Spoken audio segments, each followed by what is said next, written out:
తండ్రి, కుమార, పరిశుద్ధాత్మ దైవాలా? దైవాలే. Yes, ఒప్పుకుందాం, accepted.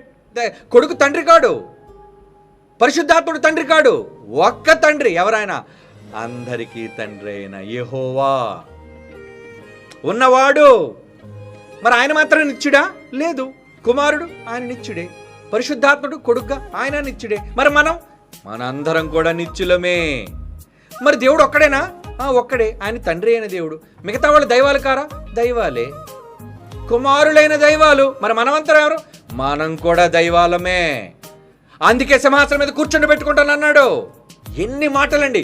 మనం అనుకున్నది, ఆలోచించింది బైబిల్లో మనకు దేవుడు రాయించిన దానికి ఎన్ని బేసిస్ ఆధారాలు ఇచ్చాడు. ఇన్ని ఆధారాలున్న ఈ సమాజం నమ్మకపోతుందంటే ఎంత అంధత్వంలో ఉన్నారు.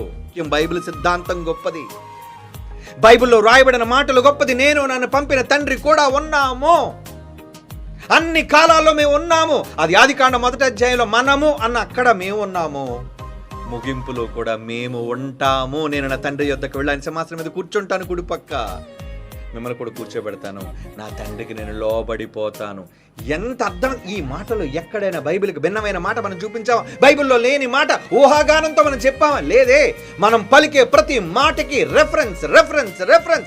ఎన్ని రెఫరెన్స్లు చూపిస్తారండి బైబిల్లో? ఎవడంటే చూపించగలడు? That is the power of truth and that is the power of VOUI. ఎప్పటికైనా తెలుసుకుంటారు, డోంట్ వరీ.